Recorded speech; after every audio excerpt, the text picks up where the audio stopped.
Ahmad Fadil, atau biasa dikenal dengan nama Fadil Menulis di Instagram ya. Yes. Setahu gue ini akun yang belum cukup lama ya Mas lu bikin ya. Iya, karena gua mau bikin sebuah akun yang emang buat nulis aja gitu ya, dan menuliskan apapun yang gue pikirkan aja sih di situ. Jadi tidak ada foto-foto di situ.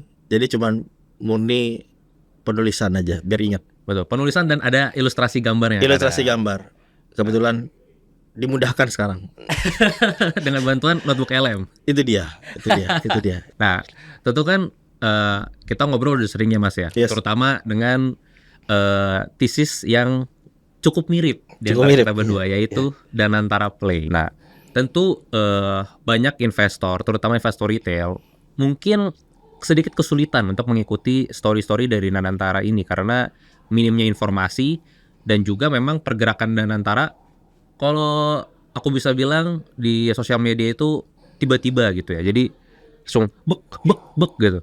Kayak Garuda langsung masuk duit gitu kan. Langsung equity positif. Terus tiba-tiba Tugu mengeluarkan keterbukaan informasi gitu kan. Dan ini masih banyak lagi lah. Kayak kemarin hotel tiba-tiba semua udah dimergerin. Terus perusahaan logistik BUMN udah dimergerin gitu. Jadi semuanya tiba-tiba. Tapi sebelum kita ngomongin ke corporate action dari Danantara, mungkin sebenarnya pengen nanya dulu sih Mas, kayak kenapa sih Danantara ini perlu melakukan aksi korporasi untuk para BUMN ini, dan kenapa baru sekarang? Nah, sebenarnya walaupun gue juga bukan orang Danantara, tapi salah satu tes investasi gue memang sangat-sangat fokus di story ini karena ini salah satu perubahan struktural yang sangat menarik. Dan juga kalau di investasi bahwa BUMN itu kita udah tahu kalau investor mau invest di BUMN biasanya diskonnya tuh harus super di bawah. Jadi udah di land of pessimism. Jadi ini salah satu peluang. Nah, kalau balik ditanyaan kenapa ini perlu? Karena waktu gua kulik ternyata BUMN itu kalau dia tumbuh dia akan jadi satu konglomerasi yang tersendiri, yang nanti ujung-ujungnya tuh dia akan punya bisnis yang serupa satu sama lain. Padahal sebenarnya itu adalah milik negara juga, ibaratnya holding company yang di dalamnya ada konglomerasi lagi. Jadi kalau kita dalam bisnis, ketika itu terjadi akan ada memakan market share, dan juga tidak ada keperluan lah antar BUMN untuk menyelamatkan satu sama lain, karena kalau market share-nya ada yang satu batuk-batuk, maka itu akan jadi peluang market share. Dan kenapa baru sekarang? Ya memang kan setiap presiden itu punya program prioritas, dan ini salah satu program prioritas, dan menurut gue cukup make sense asal dijalani dengan benar. Karena benar ada cerita tuh, gue pernah itu waktu di IPCM itu visit di IPCM barang Stockbit juga gitu, nanya bahwa siapa pesaingnya adalah anak Pertamina. Jadi bayangin itu persaingannya juga anak Pertamina, jadi ada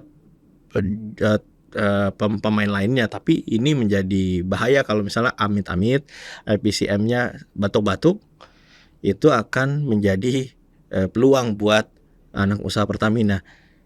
Mirip sama Garuda kan, waktu batuk-batuk di 2020 tiba-tiba Pelita muncul sebagai maskapai wajah baru Indonesia. Pertamina juga. Karena itu konglomerasi gitu. Konglomerasi di BUMN itu siapa kuat ya dia yang muncul. Karena kalau kita lihat kan back in the day bapak-bapak kita gitu ya. Kalau kita lihat di Cilegon itu udah komplek-komplek Krakatau Steel sebelum Krakataunya bermasalah, itu kayaknya tempat komplek impian segala bapak-bapak gitu loh. Tapi karena ada persaingan global, terus tidak ada juga kepentingan untuk BUMN lain karena konglomerasi balik lagi, ya udah dia jalan aja santai.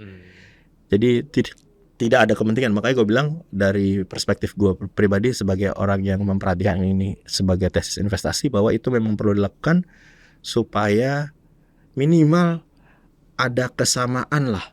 Jadi tidak kanibal sesama saudara di satu rumah.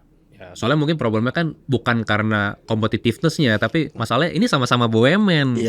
Ngapain lu berantem gitu kan? Iya. Kan satu rumah, kalau misalnya ini satu konglomerasi itu lucu gitu loh, kayak lihat satu konglomerasi tiba-tiba anak-anaknya berantem semua. Efek-efeknya apa? Ketika itu holdingnya jadi sibuk ngurusin anak-anaknya berantem, bukan ngeberesin rumah. Jadi itu permasalahan di situ, dan gue rasa ini salah satu hal yang cukup make sense untuk dilakukan, dan kenapa sekarang yang memang harus sekarang, kalau enggak akan sangat berbahaya untuk keuangan negara juga. Jadinya kita nambel mulu ngutang lagi. Jadi gue rasa ini salah satu poin yang wajib dilakukan dengan sangat baik. Ya, dan gue nangkap sih memang aksi korporasi ini kan juga sebenarnya untuk upaya juga lah ya untuk menyehatkan company-company ya kita tahu lah mungkin banyak BUMN yang nggak perform juga kan sebenarnya kan. Ya salah satunya mungkin sekarang yang lagi menjadi sorotan itu Garuda gitu kan. Yes. Ya salah satunya lah gitu. Nah tapi ini kan kalau kita ngomongin Danantara Play itu kan banyak banget. Ada asuransi, ada pesawat, terus juga ada karya yang sakit, terus juga belum lagi perbankan gitu ya. Nah, lu ada khusus gak mas untuk watchlistnya atau semuanya lu lihat? Jadi untuk Danantara Play ini karena memang gue fokus situ, gue membaginya justru ke cluster. Jadi cuman 2 cluster sih. Jadi yang ekstrem kiri, ekstrem kanan. Oh, gimana nih? Ekstrem kiri itu adalah dari kacamata investor, bahwa kita di kiri ini adalah perusahaan-perusahaan yang sakit, tapi sebenarnya di masa lalu kita tahu bahwa labanya itu bisa setara dengan market cap-nya di hari ini ketika dia sakit. Jadi secara bisnis memang mereka punya potensial kekuatan bisnis di masa lalu, bahwa dia sanggup menghandle suatu proyek yang sangat luar biasa besar sebelum jadi sakit. Nah, tapi di ekstrem kiri ini kita tidak mengharap dividen karena dia lagi disembuhkan. Contohnya kayak BUMN karya, misalnya kalau bisa sebut nama, misalnya kayak PTPP deh, salah satu contoh. Kita semua tahu, investor tahu PTPP adalah BUMN karya yang cukup besar. Di zaman periode presiden sebelumnya, labanya bisa sampai 1 triliunan, setara dengan market cap sekarang. Tapi kekhawatiran market apakah ini tidak bangkrut. Makanya market itu selalu mendiskon sesuai dengan kondisi hari ini. Namun dengan seperti itu kalau misalnya dia recover ya kita dapat earnings yield setara PI 1 atau 100%. Yang nanti dividennya kalau dibagi 50% maka itu setara 50% dividen yield kalau misalnya berhasil. Tapi ada resiko juga kalau ini prosesnya lama dan panjang, menyita waktu, ada dilusi, kalau ada private placement, ada segala macam, itu adalah resiko di ekstrem kiri. Karena dia butuh penyangkat. Tapi upside-nya cukup besar karena semua orang udah pesimis dan resikonya juga cukup besar. Tapi yang ekstrem kanan ini yang gue bilang sebenarnya Danantara nggak jalan pun dia udah bisnis as is aja udah enteng, kayak big banks, kayak Telkom, kayak IPCC, IPCM, Tugu Insurance. Itu yang by regulasi, kekuatan dari regulasi dan kekuatan asetnya kayak Jasa Marga juga misalnya, ya udah dia akan berbisnis layaknya normal. Dikasih beban penugasan satu dia nggak terpengaruh dan tetap membagikan dividen. Jadi ibaratnya ekstrem kanan ini meskipun ada yang upside yang besar juga kalau di kulik, tapi ini yang bisa lebih low risk karena valuasinya di market sudah turun juga, dividen yieldnya juga masih ada lalu dan setara obligasi. Jadi bisa dibilang ini jauh lebih sehat dibanding yang kiri. Oke, ya aksi korporasinya ya nilai plus lah ya. Iya, nilai plus. Dia kayak do nothing by regulation aja, dia udah sebenarnya udah doing well aja. Nah, berarti kalau misalkan sedikit dirangkum lah, berarti ini stocks watchlist Berlin tembok kiri lu apa, tembok Berlin kanannya apa nih? Di yang tembok sebelah kiri ini gue tuh selalu mencari yang paling market pesimis gitu ya. Ya pokoknya sebenarnya Berlinnya gini, tadinya gue tuh Berlin kirinya itu adalah Kimia Farma. Tapi pas gue kulik, wah ini lama nih kayaknya nih, lama dan lebih lama. Jadi gue lihat, wah ini kayaknya PTPP menurut gue bukan Wika mas. Bukan karena gini, Wika itu karena kita bicara soal market cap. Kalau kita bicara market cap itu kan sederhananya gini, kalau market capnya 1T, maka laba yang di require untuk PI 10-nya itu kan berarti cuma 100 miliar. Berarti itu tuh hanya dibutuhkan kayak revenue, ya udah dihitung aja seperberapanya dari revenue. Jadi makin kecil makin oke. Wika itu menarik tapi dia belum dihukum market. Jadi market cap-nya itu masih tinggi. Dia itu belum ada yang kalau misalnya PTPP misalnya PTPP dia balik ke let's say separuh dari 500 miliar laba lah, kan itu jadi PI 2. Menurut gua itu cukup untuk menjadi katalis, tapi belum tentu juga market akan bereaksi, tapi itu cukup menjadi katalis.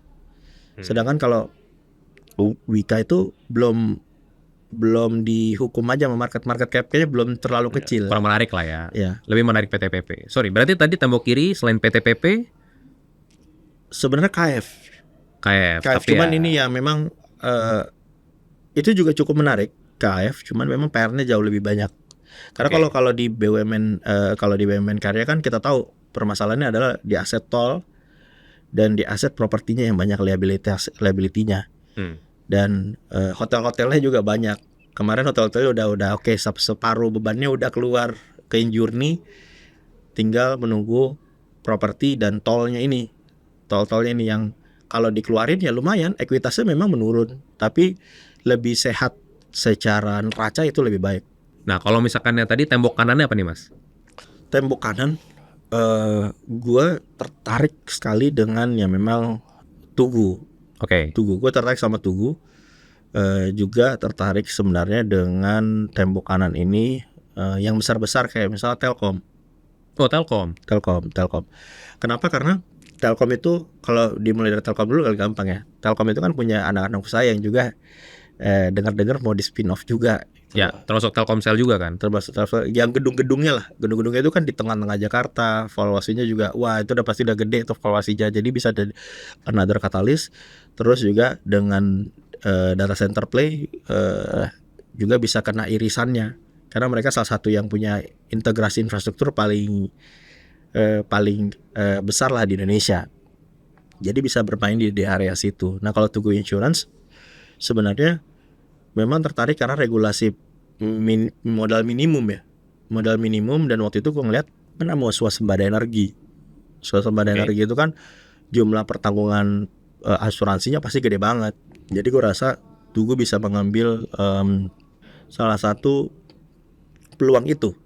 Di luar ada isu-isu merger itu ya. Tapi mungkin kita bahas satu-satu dulu deh. Mungkin dari yang tadi Telkom lah. Ya, mungkin gua rasa juga di sini banyak yang sebenarnya watchlist juga Telkom kan. Dan ini kita tahu sebenarnya untuk saat ini driver utama dari earnings-nya Telkom adalah ya pasti Telkomsel. Nah, cuma gua nggak ngerti kenapa dengan tadi yang lu sebutin, Mas, dengan tadinya nanti mau dicabut-cabutin anak usahanya Telkom ini malah bagus untuk Telkom. Karena back to core kan. Kalau back to core itu yang gua menjadi salah satu bagus itu adalah yang gedung-gedungnya. Karena gedung-gedungnya Telkom ini di tengah-tengah Jakarta semua dan gak murah. Oke, yang valuasi tadi. Yang valuasi itu kan nanti ada penilaian independen dan lumayan tuh. Kalau salah tiba-tiba kan dia kan udah gede. Telkom itu kan udah gede, ibaratnya nggak perlu ekspansi yang berlebihan lagi sebenarnya. Karena udah jadi top tier lah. Lebih efisien, terus siapa tahu jadi dividen spesial, itu aja sih. Bisa jadi buat dividen investing atau momentum ketika itu diumumkan juga bisa. Cuman bagi gue lebih ke situnya. Nggak, tapi dicabutnya ini bukan atau enggak mungkin dicabutnya ini dengan skema apa, Mas? Apakah kayak dibeli sama Danantara atau kayak ya udah beneran dicabut aja dari LK gitu? Enggak. Seharusnya sih dengan regulasi sih sekarang seharusnya akan di metodenya jual atau ditukar dengan aset-aset yang senilai juga. Nggak mungkin juga aset sakit dimasukin ke BUMN lagi, karena itu akan jadi resiko juga buat Danantara ke depannya. Akhirnya butuh suntik modal lagi. Jadi gue rasa memang skemanya gue sih punya keyakinan akan dijual atau ditukar dengan aset senilai. Oke, jadi tambahan cash yang makanya mungkin nanti mudah-mudahan ada special dividend. Nah, berarti itu tesis dari Telkom ya? Telkom. Oke, nah kalau ngomongin Tugu. Nah, kalau Tugu ini mungkin yang lebih ini ya, maksudnya ini mungkin yang bisa lebih detail gue sampaikan karena gue benar-benar kulik ke dalam di Tugunya. Karena Tugu ini memang sebenarnya regulasinya itu gue pertama suka karena ada modal minimum kan by 2028. Ya. Jadi 2028 itu gue rasa itu adalah simple thesis. Ketika sebuah industri pemainnya berkurang, maka ada market share yang bolong. Nah, market share yang bolong itu mau nggak mau akan di-serve oleh yang lebih sehat dan besar. Jadi gue berpikir waktu itu lewat tulisan yang Stockbit itu Snips juga kan, gue beberapa orang memikirkan yang kecil-kecilnya, nah gue mau yang gede-gedenya karena gue bukan yang tipikal investor yang suka mengambil resiko tinggi. Jadi gue lihat ya udah, gue cari mana yang do nothing, ketika semuanya kerepotan dia nggak usah ngapa-ngapain. Yaitu Tugu. Itu Tugu. Nah, tapi maksudnya kalau Tugu kan sebenarnya udah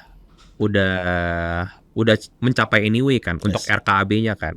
Sedangkan bukankah lebih menarik untuk asuransi yang kecil-kecil, Mas? Maksudnya, oh ini RKAB-nya belum masuk nih, berarti kan ada kemungkinan siapa tahu corporate action yang bisa potensi cuan lah dari sisi aksi itu gitu. Karena gue balik lagi, kalau misalnya sebuah insurance, ketika project ini kan nggak bisa nunggu asuransinya harus ke konsol dulu gitu, harus selesai dulu. Tapi dalam project-project kayak swasembada energi ini sudah ada depan mata nih, mau di tahap pertanggungan atau industri-industri lain. Jadi gue merasa bahwa dengan main yang besar itu kita bisa duduk dengan tenang dan juga bisa juga mencicil dengan perlahan gitu ya, sebagai investor. Tapi memang bukan gue menyarankan beli atau apa, tapi ini salah satu watchlist yang cukup menarik, at least buat gue sih. Ya, karena safety-nya itu dan dividennya kemarin juga lumayan ya. Lumayan. Jadi ibaratnya untuk tabungan dividen oke, untuk story juga ada, karena valuasi juga cukup murah. Tapi bagi gue valuasi cukup murah itu prioritas kedua lah, karena yang paling penting buat gue adalah driver, katalis atau faktor-faktor apa yang membuat valuasi ini semakin murah ke depannya, bukan karena harganya turun, tapi karena kinerjanya naik. Nah, cuma ini menarik nih, karena kalau misalkan kita ngomongin Danantara Play, Tugu juga tidak luput dari aksi korporasinya Danantara, yaitu mergernya asuransi BUMN di Indonesia.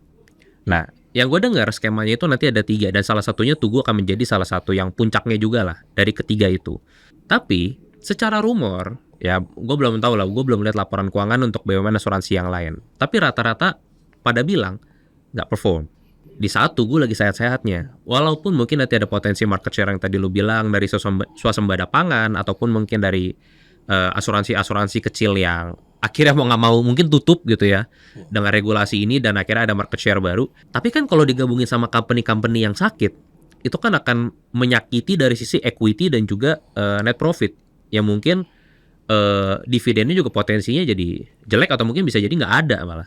Nah itu koreksi sedikit, tadi itu swasembada energi. Jadi swasembada energi. Nah, swasembada energi itu jadi itu juga menjadi concern gue tadinya. Jadi makanya gue bilang bahwa gue tuh gak punya harapan bahwa kalau bisa sih Tugu Insurance punya tiki taka lah, bilang gimana ngeles, gimana seolah-olah nanti jadi ada 2 entitas supaya nggak terganggu. Karena gue bilang sayang banget kalau ada itu terjadi.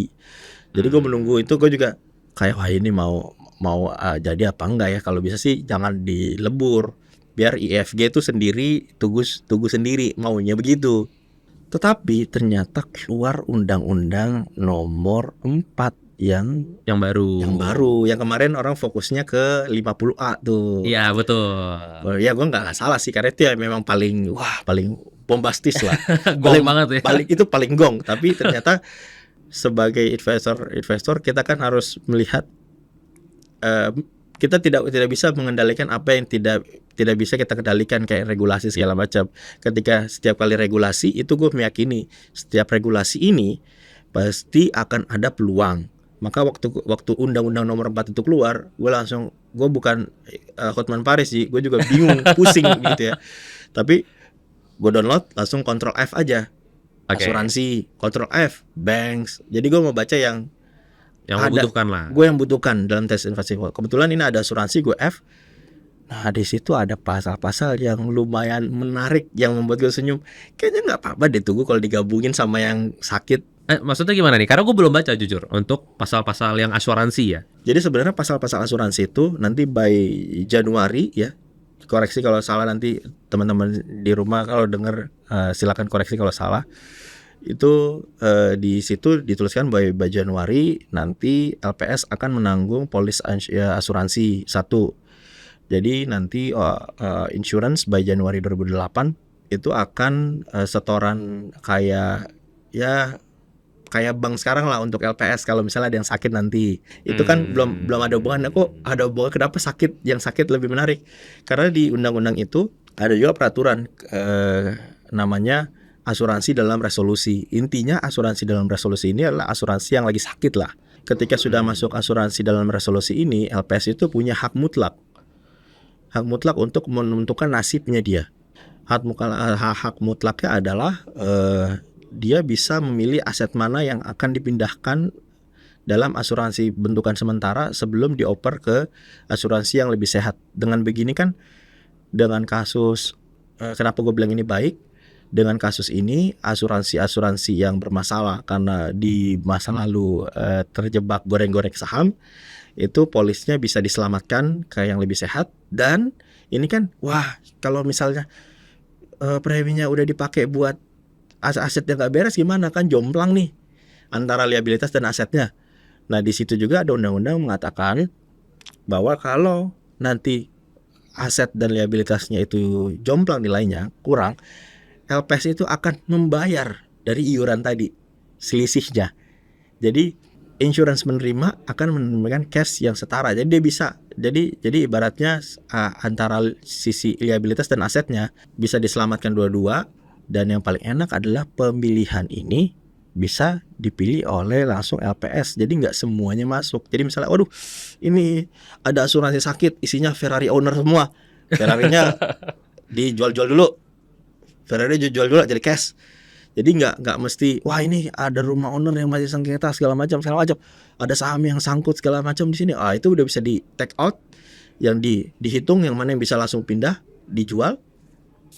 Lalu bisa masuk ke dalam asuransi yang lebih sehat. Dan memang yang lebih gongnya, Ji. Apa nih? Yang lebih gongnya, ketika itu diputuskan, dia tidak perlu minta izin sama pemegang polis, peminjam, dan bisa langsung eksekusi. Dan kalau misalnya di tengah-tengah, kayak seperti BUMN Karya kan banyak yang agak-agak susah restrukturisasinya karena tengah jalan PKPU lagi. Kalau gue nggak salah baca di undang-undang itu yang berhak PKPU dan mengajukan gugatan pilot hanya OJK. Jadi yang lain-lain tidak punya hak lagi.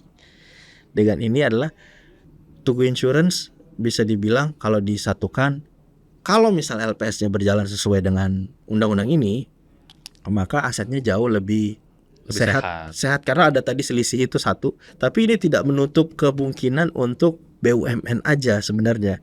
Jadi semua yang besar-besar asuransi itu, jadi yang modalnya cukup kuat by 2028, mereka akan kayak belanja supermarket di asuransi kecil. Kenapa? Gue justru concern kalau di tesis permodalan yang awal-awal memang menarik yang kecil-kecil. Sangat menarik karena ada right issue-nya nanti jadi gede segala macam, dibeli segala macam, itu menarik. Tapi kalau ada regulasi ini, gue justru bilang wanti-wanti banget, hati-hati sekali dengan asuransi kecil, apalagi yang emiten. Karena kalau misalnya dalam posisi terjepit, yang besar-besar tinggal bilang 2028 timeline nih, kamu mau harga segini atau ya udah saya biarin aja masuk resolusi. Kalau resolusi kamu nggak pasti turun juga harganya. Jadi bagi gue ini adalah suatu blessing in disguise, tapi juga diperlukan, Ji. Jadi ini bukan ibaratnya harus dijadikan suatu hal yang bermasalah atau seolah-olah dan antara nih, wah ini buat memuluskan rencananya dia.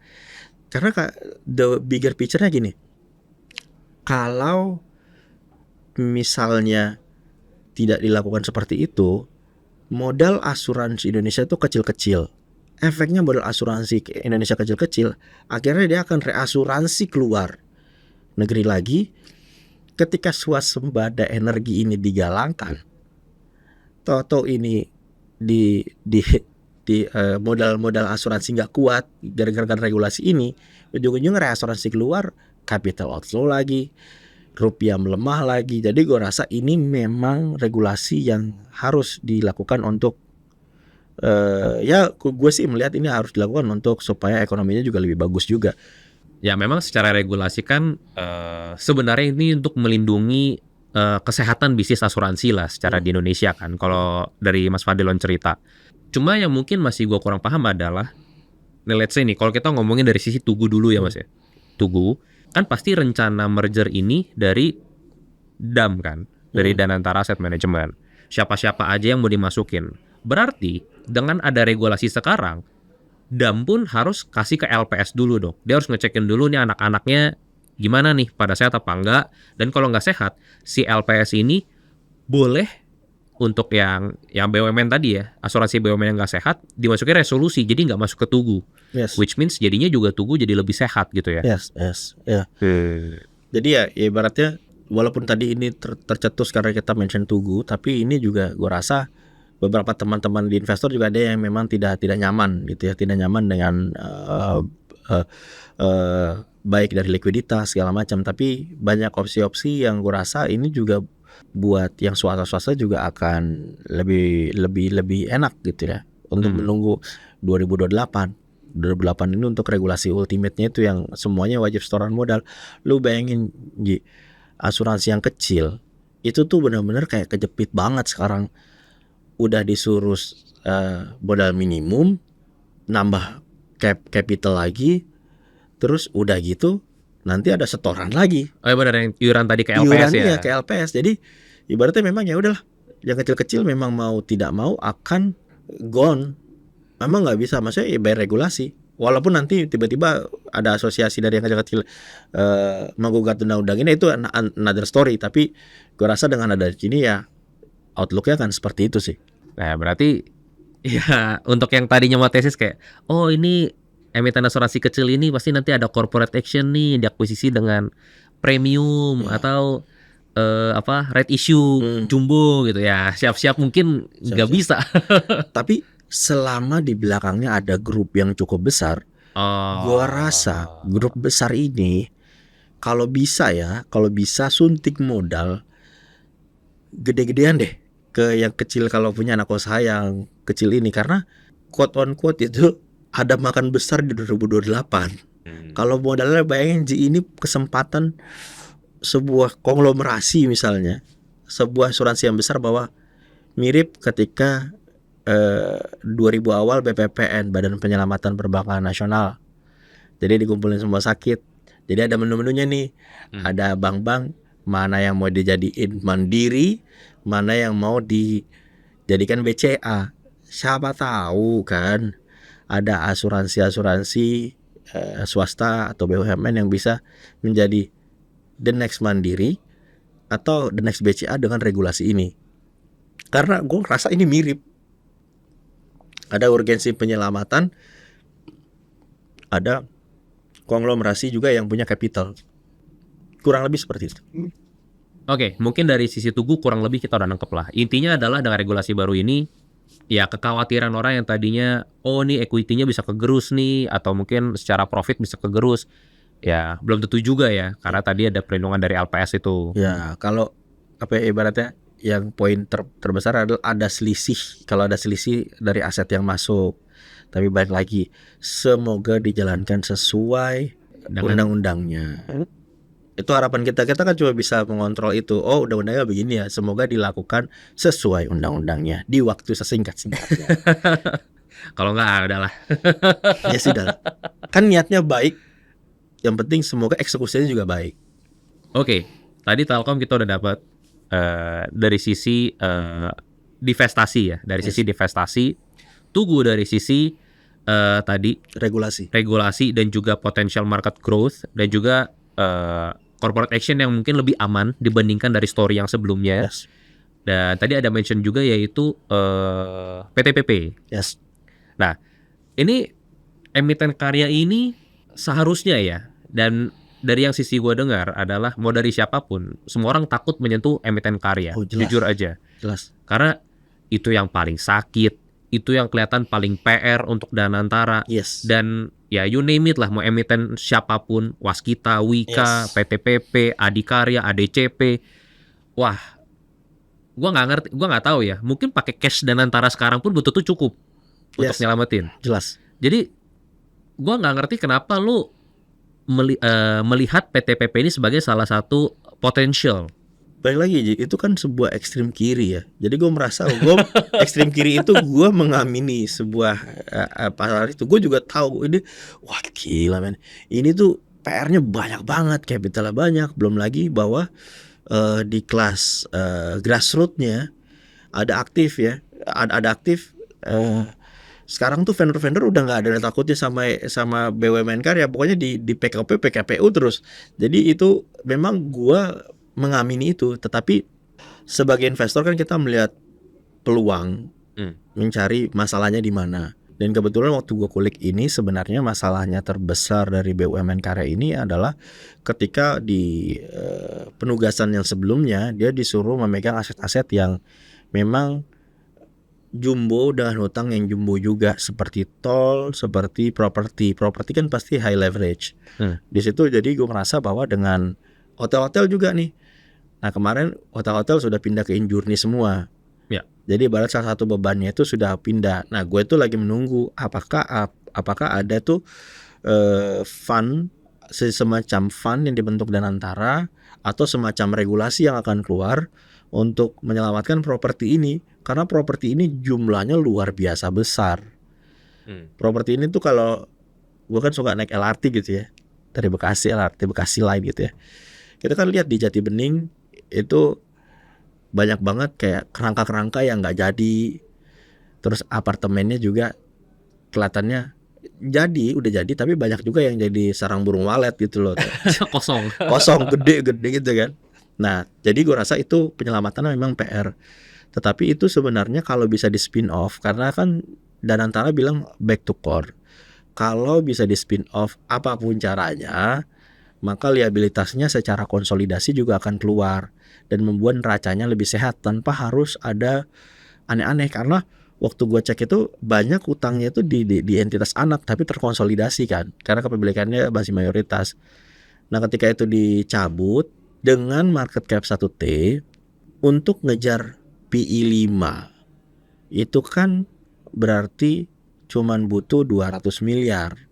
Gue rasa dengan powerfulnya PTPP selama ini, kita tidak boleh juga lupa bahwa di masa lalu PTPP ini mempunyai power untuk ngehandle project-project besar. Terlepas itu pakai subkon atau apa itu, tapi dia punya power ini sebelum akhirnya dibebankan beban-beban yang tidak sesuai dengan core-nya seperti tol dan perumahan yang secara cash basisnya juga sama lamanya. Jadi gue rasa gue sudah tahu permasalahannya, tinggal checklistnya. Jadi kalau di posisi sekarang gue lihat ya udah kapan ada Danantara ada berita bahwa membuat fund properti, wah itu akan suatu blessing. Karena kalau kita lihat kan tol-tolnya kayaknya Konglu juga udah mulai ngambilin kan. Ya. Konglu juga kayak kemarin kayaknya tolnya siapa itu diambil Bakri kan. Gue rasa ini menjadi satu hal yang turn around. Tapi memang ada list-listnya. Tapi tetap ini ada di sisi tembok Berlin sebelah kiri. Jadi ibaratnya kalau gue as investor, gue akan ada alokasi tapi tidak akan terkonsentrasi di sini. Gue lebih bagus menyicil, menunggu progres baru masuk. Karena apa? Siapa tahu nanti tahu ada private placement suntikan yang kita tuh kedilusi, punya duit aja nggak bisa ikutan. Jadi gue rasa gue tunggu aman deh. Selama masih di angka 1 triliun market cap ya sudahlah.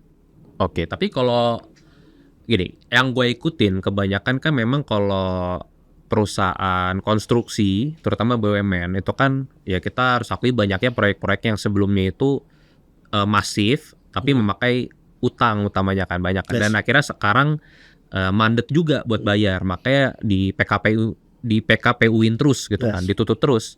Nah kalau PTPP kan sebenarnya salah satu yang harusnya paling sehat lah ya, barang adikarya ya. Tapi apakah dia masih perlu gitu untuk aksi? Jadi memang gini, gue tuh selalu lihatnya by regulasi kan, by regulasi dan ambisi program. Nah gue itu sebenarnya gongnya yang gue fokus itu adalah swasembada energi, karena ini kan secara outlook ini juga penting buat Indonesia, tapi juga membutuhkan capital yang cukup besar. Dengan adanya itu kan semuanya juga, bahkan BUMN karya juga mau di merger kan sebenarnya. Rencananya mau di merger kan. Nah gue tuh fokusnya yang BUMN karya. Kenapa PTPP? Setahu gue PTPP itu adalah salah satu yang mainan di infra, kan main di infra dan gedung kan. Jadi salah satu pemain besar.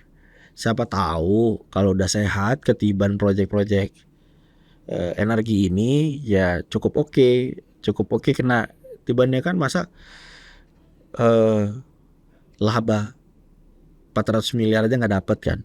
Proyeknya sangat gede ya, walaupun gue nggak tahu bahwa skemanya akan PTPP atau swasta, tapi setahu gue juga swasta kontraktor juga agak-agak serem-serem sih.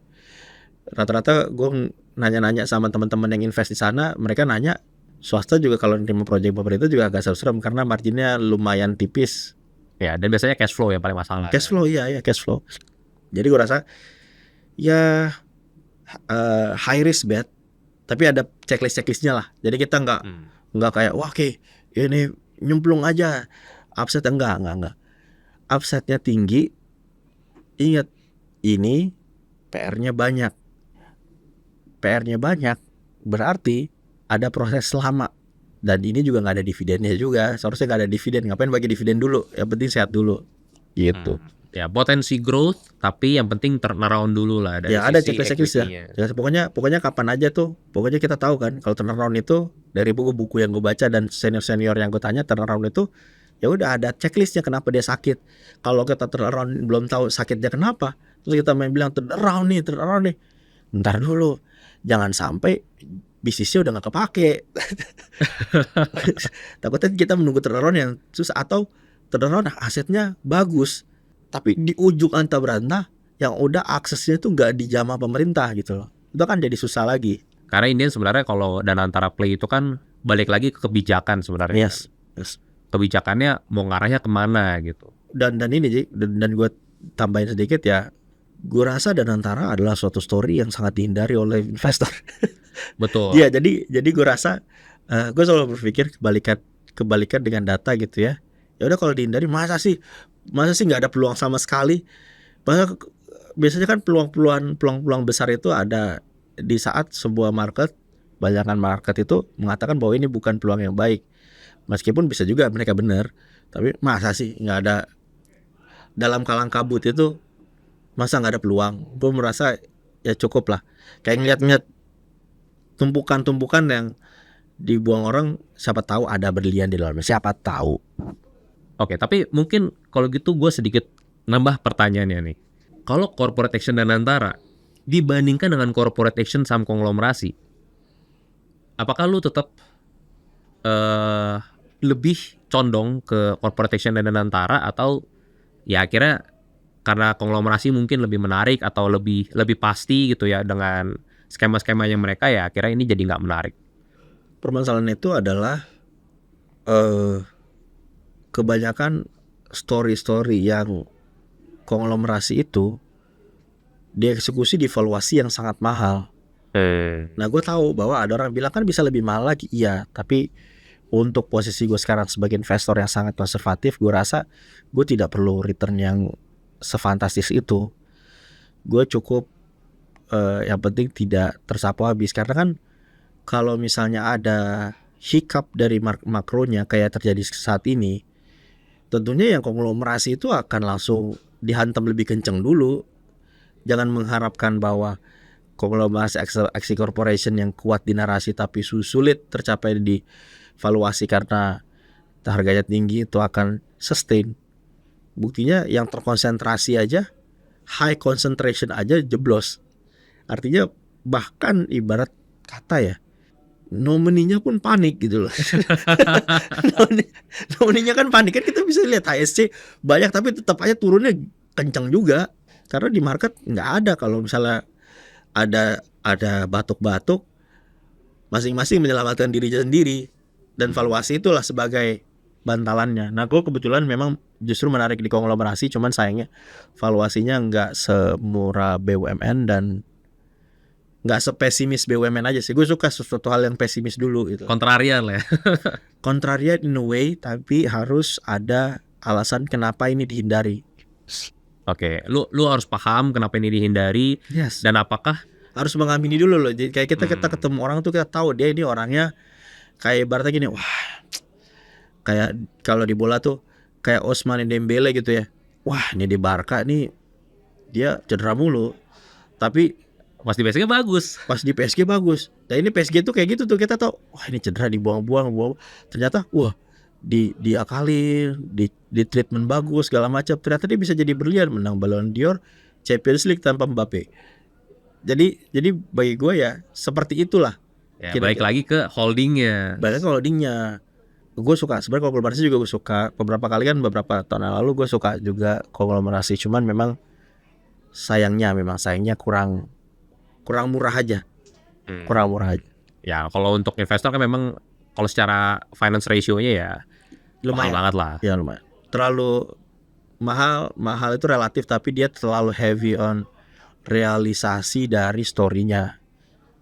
Jadi nggak ada bumpernya. Kalau story-nya gagal, wah langsung terbang.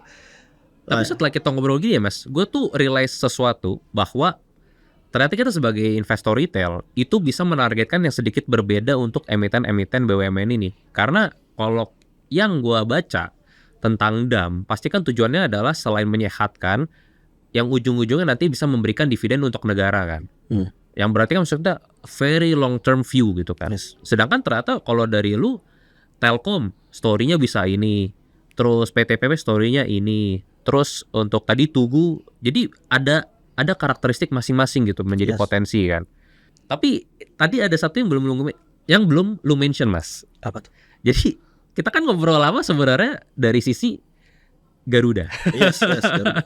Ini memang kalau bisa tembok Berlin, ini Garuda ini selevel sama KF nih. Sengeri itu ya. Sengeri itu ya. Oke. Tapi kan yang seingat gue ya, lu kan bukan di Gianya kan, tapi kan di Game FI kan. Yes. Nah, Game FI kan kalau kita sedikit bahas lah. Game FI kan kemarin udah red issue. Yes. Nah, terus equity udah plus, aset-asetnya Angkasa Pura udah undernya Game FI untuk yang di Sota ya. Terus juga dia juga cetak profit anyway. Terus sempat ada rencana di berita katanya mau kuasi untuk memberikan dividen. Ya walaupun RUPS-nya kemarin diundur. Yes. Nah, tapi menurut tuh gimana Mas? Untuk Game FI ini apakah lu masih oke? Apakah lu masih invest atau ya karena udah kayak mau kelar jadi lu udah tinggalin atau gimana Mas? Enggak sih. Jadi kan gue mau watchlist itu, jadi gue kalau dulu watchlist itu belum tentu gue beli juga. Terus tapi gue merasa ini ada make sense-nya. Maksudnya ada yang bisa lihat dalam 3 tahun kerilai lah. Jadi background story itu dulu bahwa GMF ini menarik karena memang secara bisnis itu adalah MRO. Jadi tanpa, kalau pesawat mau terbang harus masuk MRO dulu. Nah, waktu itu sangat menarik ketika dia market cap-nya, balik lagi ke market cap.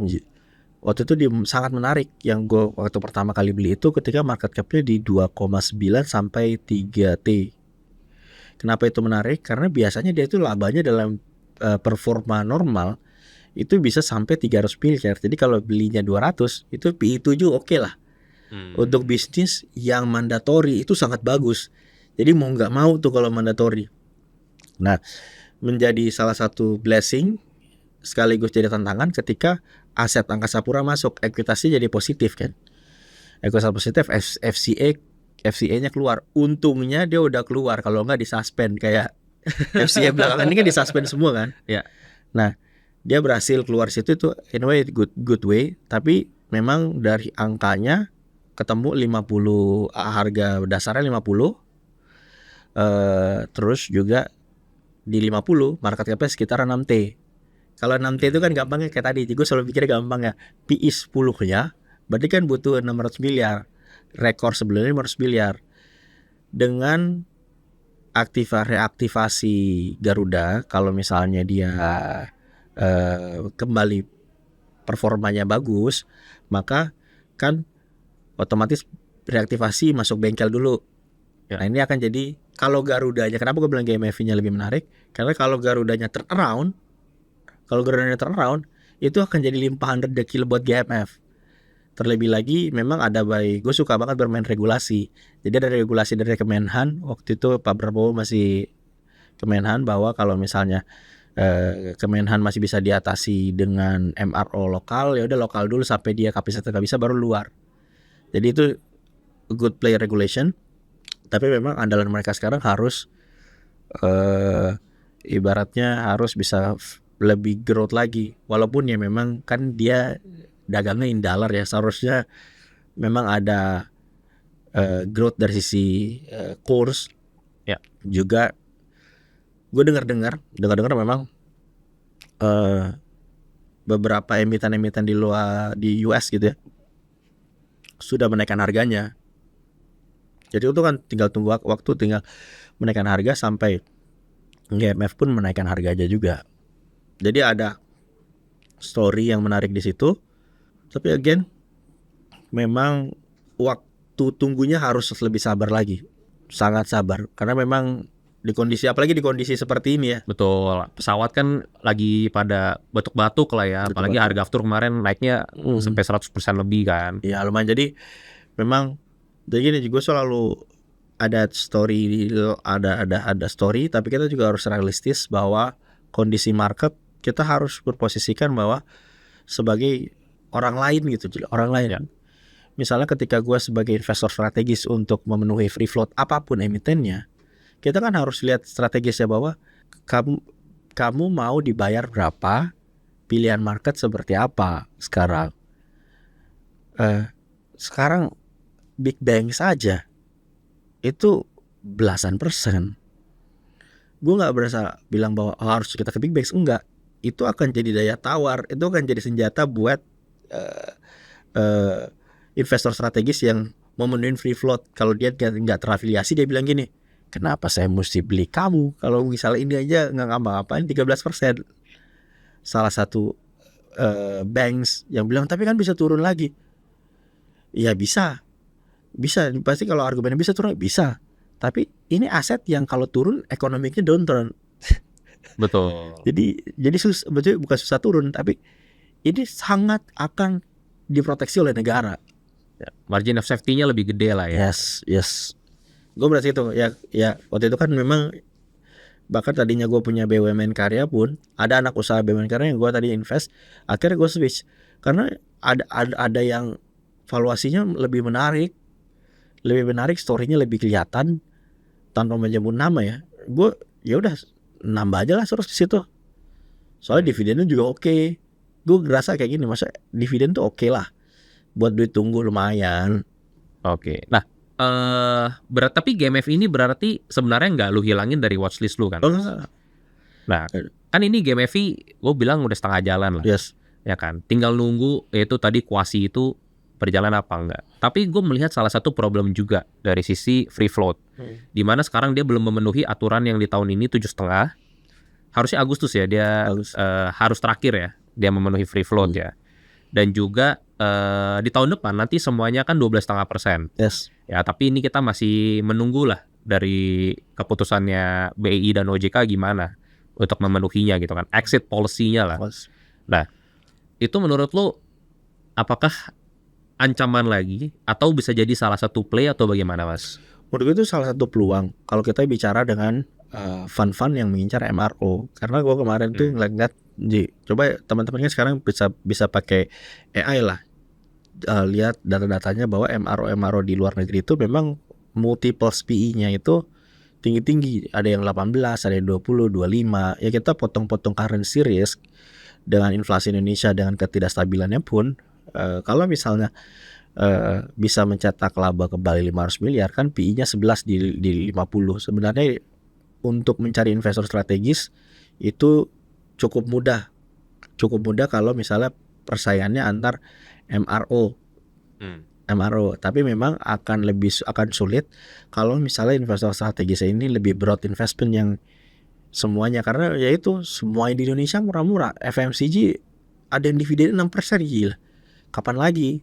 Tapi balik lagi gue bilang nothing impossible, tapi ya cukup berat. Ya, harus realistis lah. Harus realistis. Nothing impossible tapi cukup berat. Tapi gua rasa dengan gocap juga oke lah.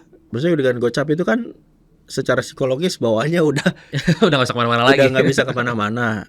Siapa tahu market panik, kunci kan pasti ada juga orang-orang yang rela menjadi exit liquidity tapi dia pasar nego. Lu niat nego di berapa nih? Waduh.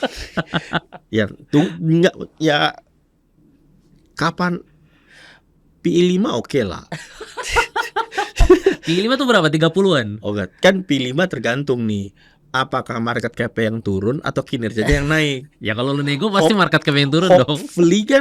Hopefully kan kita berdoa terbaik buat Kayak bener. emiten, labanya bisa yang Labanya naik. tumbuh ya. Kan gitu, PI 5 bisa efeknya market capnya turun atau labanya yang naik. Gue sih doanya buat emiten labanya naik. Tapi kalau labanya nggak naik ya gue pasar nego. Kan kita kalau kata Howard Marks kan investasi terbaik itu bukan beli wonderful company, tapi membeli saham at the right price. Ya itu sih tepat sih. Itu tepat sih. Oke, mungkin untuk menutup konten kali ini dari sebenarnya utama 3 lah. Tadi kan GMFI tambahan ya. Ketiga ini lu bakal watchlist terus sampai kapan, Mas? Kapan lu merasa ini nggak works gitu? Kan kalau kita ngeliat timeline DAM itu kan semua pengen dikelarin di tahun ini kan. Tapi lu apakah ada timeline lu sendiri atau apakah ada kondisi tertentu menurut lu? Ya udah ini nggak works, ini nggak works, ini nggak works. Ada dua kondisi. Satu, gua harus tahu bahwa ini adalah political will. Oke. Ini adalah salah satu political will dari presiden. Jadi target gua adalah gua sangat memantau 1 tahun sebelum pemilihan berikutnya. Karena ketika 1 tahun sebelum pemilihan berikutnya, takutnya semuanya ini tuh sudah fokusnya malah pemilu lagi. Jadi ini terbengkalai takutnya. Jadi 1 tahun sebelum itu gue terakhir watchlist. Kalau nggak ada perubahan mungkin gue akan mengurangi porsi untuk emiten-emiten yang kayak di sisi kiri itu, karena dia sangat bergantung oleh Danantara untuk ke unlock value-nya. Yang kedua adalah by business itself gitu, by bisnisnya satu persatu. Misalnya kalau insurance misalnya Tugu mau story-nya kayak gimana, kalau RBC-nya tiba-tiba anjlok gede, risk based capital itu anjlok gede dalam 1 bulan, apapun story-nya gue akan kabur. Karena itu kan basisnya insurance. Kalau misalnya ada PTPP tidak diselamatkan, tapi gue lihat ada utang yang rubohnya gagal, ya gue juga nggak mau sentuh. Jadi ibaratnya balik lagi kedua itu, satu memang the whole story Danantara, gue cuman mau tunggu sampai 1 tahun sebelum next election, sama ya bisnis dari satu persatunya. Makanya gue kan tadi investasinya tuh lebih ke yang kanan. Takutnya ini gue nggak bisa bilang ini akan menjadi suatu hal yang omon-omon gitu ya, tapi in case ada skenario ini adalah lebih ke omon-omon, di kanan itu masih bisa bisnis dengan santai sambil gue bisa mungkin switch sekarang tesisnya gagal, balik lagi tesis bisa gagal, tapi ya itulah garis gue. Ya makanya risknya lu kecilin Karena gue satu kali lagi nggak, karena gue mantan pemain gorengan. Gue cukup bukan deg-degan sih, cukup udah cukup lah dengan dunia itu yang equity itu bisa tiba-tiba 1000% bonjos 50%. Padahal gue nggak pakai leverage nih, nggak pakai margin, tapi gitu volatile tinggi. Jadi gue cukup karena equity-nya udah cukup. Gue rasa sekarang time for defense, tapi growth juga. Tapi gak usah gebak-gebuk kayak wah ini masih rumor, udah tunggu aja. Kalau misalnya naiknya memang valuasinya 2000%, asumsinya bakal naik 2000% dengan hitungan valuasi, nunggu dikit harga naik 100% kan gak ada artinya sebenarnya. Yang penting valuasinya yakin. Tapi ada di Danantara yang 2000%. Semoga ada, karena balik lagi ini adalah BUMN dan sangat, dari berkaca dari masa lalu sangat volatil kebijakannya. Ada yang bilang waktu beberapa tahun lalu konglomerasi BUMN itu adalah sehat karena itu membuat bisnis bisa bertarung dengan kemampuannya. Ada juga sekarang yang bilang bahwa harusnya dikonsolidasi supaya lebih sehat. Jadi bukan right or wrong, tapi kebetulan kepalanya mau kemana. Kita kan ibarat naga, kita lihat kepala naganya kemana, kita cari ekornya yang masih bisa ditebengin untuk mencari keuntungan. Lagi-lagi saya tidak berfokus ke politiknya, saya adalah investor yang mencari keuntungan siapapun presidennya. Oke, sip. I think that's enough for today. Dan tadi banyak banget yang diinfoin. Ya, nanti kita undang lagi lah Mas untuk update lagi kalau misalkan lu dapet barang nego game heavy.